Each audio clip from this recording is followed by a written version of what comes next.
এবার আসি সুদীপ্ত রায়ের কথায়। শ্রীরামপুরের তৃণমূল বিধায়ক এবং তার একাধিক বিভিন্ন মেডিকেল কলেজে তার বিভিন্ন পদ রয়েছে, এখনো পর্যন্ত রয়েছে, এবং সেই জায়গা থেকে আমরা যেটা দেখতে পাচ্ছি, আরজি করে তো তার দুর্নীতিতে নাম জড়িয়েই ছিল। এবার কলকাতা মেডিকেল কলেজে সেখানে প্যাথোলজিক্যাল ল্যাবরেটরির যে দুর্নীতি, সেখানেও তার নাম জড়িয়েছে। কলকাতা মেডিকেল কলেজের প্রাক্তন রোগী কল্যাণ সমিতির চেয়ারম্যান এই সুদীপ্ত রায়, শ্রীরামপুরের তৃণমূল বিধায়ক, তার বিরুদ্ধে যে দুর্নীতিতে জড়িয়ে থাকার অভিযোগ উঠে আসছে, তার মধ্যে রয়েছে আরও একটা বিষয়, তিনি নাকি ভুয়ো নথি দেখিয়ে নিজের পছন্দসই লোকজনকে চাকরিও দিয়েছিলেন।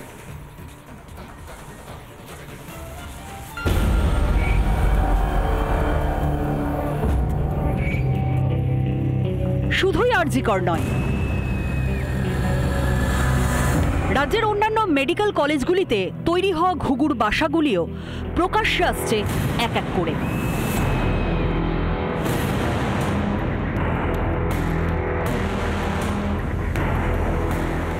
এবার কলকাতা মেডিকেলের প্রাক্তন রোগী কল্যাণ সমিতির চেয়ারম্যান সুদীপ্ত রায়ের বিরুদ্ধে আরও দুর্নীতির অভিযোগ সামনে এলো।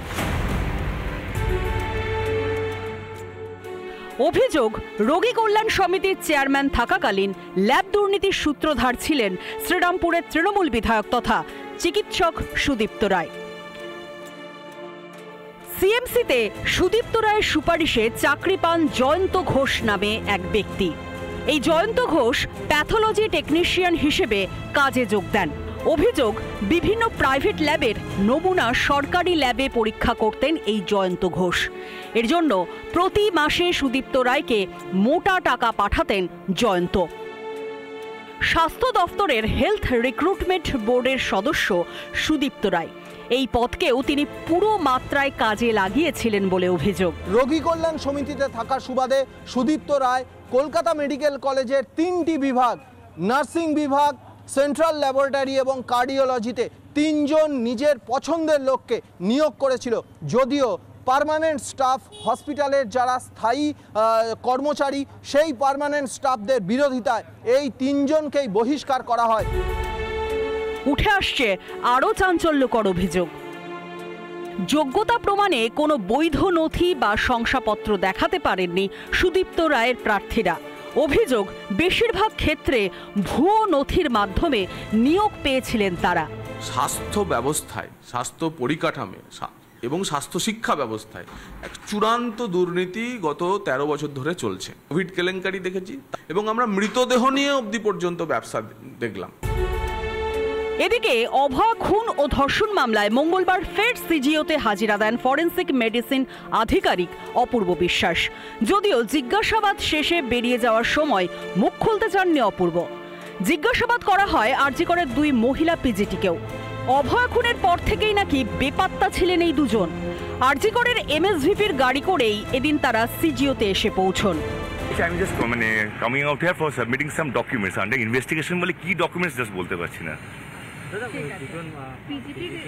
এইটা বলতে পারছি না। ওনাদের সঙ্গে আমরা এখানে আসলাম বলে I just accompanied them, but I have been called to submit some documents. অভয়ের নৃশংস হত্যা হোক বা দুর্নীতি, একটা করে সুতোয় টান দিতেই উঠছে দুর্নীতির পর্দা, আর বেআব্রু হয়ে যাচ্ছে গোটা স্বাস্থ্য ব্যবস্থাটাই। যদিও স্বাস্থ্যমন্ত্রী এখনো আগের মতোই চুপ। রিপাবলিক বাংলা। 2022 সালে তারা টেট দিয়েছিলেন এবং তারা উত্তীর্ণও হয়েছিলেন, কিন্তু 1.5 বছর কেটে গিয়েছে, আজও তারা পথে।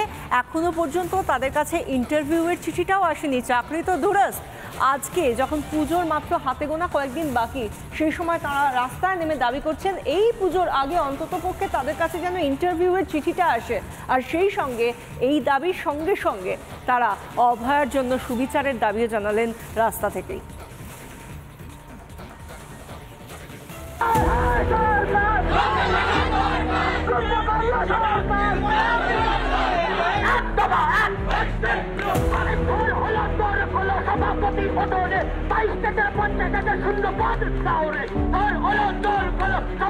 হকের চাকরির দাবিতে পথে নামতে হয়েছে যাদের, তাদের মুখেও আজ অভয়ার ন্যায় বিচারের দাবি।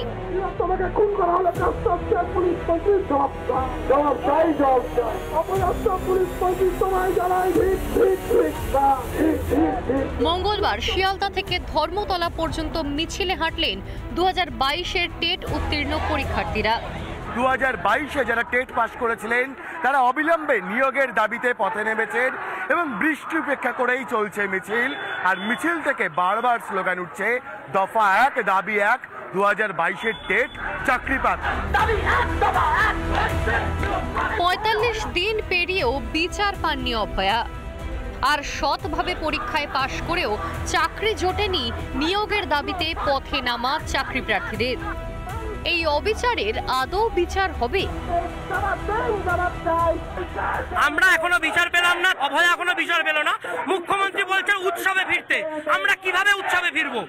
অভয়ার বিচার হয়নি, আমাদের নিয়োগ হয়নি। এটা অভয়ার জন্য, অভয়ার মতন আমাদের পশ্চিমবঙ্গে এরকম অনেক অনেক প্রচুর মেয়ে আছে যারা এরকম নির্যাতিত হচ্ছে, তাদের কথা কেউ বলার তুলে ধরার নেই। তো সবার হয়েই আজকে এই প্রতিবাদ। আর আমাদের যে নিয়োগটা নেই, আমাদের যে ইন্টারভিউ নোটিশটা চাই, আমাদের ইন্টারভিউ নোটিশটার জন্য আমাদের এই প্রতিবাদ। 2022 সালে টেট উত্তীর্ণ পরীক্ষার্থীরা 1.5 বছর ধরে অপেক্ষায়। 2016 সালের উচ্চ প্রাথমিকে নিয়োগে সম্প্রতি সবুজ সংকেত দিয়েছিল হাইকোর্ট। সেই রায়কে চ্যালেঞ্জ করে সুপ্রিম কোর্টের দ্বারস্থ হয়েছিলেন এক চাকরি প্রার্থী। তার আবেদন খারিজ করেছেন শীর্ষ আদালত। এই আবহেই অবিলম্বে নিয়োগের দাবি তুলেছেন 2022 সালের টেট উত্তীর্ণরা। মুখ্য সচিবের সঙ্গে বৈঠক চেয়েও মেল করেছেন তারা। দিনের পর দিন এরকম এত বঞ্চনা আর সহ্য হচ্ছে না। আমরা কি এমন অন্যায় করেছি যে আমাদের বিদ্যালয়ে যেতে পারছি না? আমাদের বয়স আস্তে আস্তে পার হয়ে চলে যাচ্ছে। আমরা কতদিন রাজপথ করে থাকবো? দুর্নীতির ঘূর্ণিপাকে বছরের পর বছর থমকে গিয়েছে নিয়োগ। হাজার হাজার বেকার যুবক যুবতীর স্বপ্ন কবে পূরণ হবে সেই উত্তর আজও অজানা। অন্যদিকে হাসপাতালে ডিউটিরত অবস্থায় নৃশংসভাবে খুন হতে হয়েছে অভয়াকে। বাংলায় রক্তপাতের রাজনীতি কি ভবিতব্য? উত্তর খুঁজছে নিয়োগের দাবিতে মিছিলে হাঁটা এই মুখগুলো। রিপাবলিক বাংলা। বেশ কয়েক বছর পর অবশেষে ঘরে ফিরলেন, বোলপুরে নিজের গড়ে ফিরলেন বলা যায় অনুব্রত মণ্ডল। কেষ্টমণ্ডল নিজে যখন বাড়ি ফিরলেন তিহারে থাকাকালীন বা যখন গতকাল তিহার থেকে ছাড়া পেয়েছেন, তখনও হয়তো তিনি ভেবেছিলেন যে মুখ্যমন্ত্রী মমতা বন্দ্যোপাধ্যায়, যেহেতু আজ তার প্রশাসনিক সভা ছিল,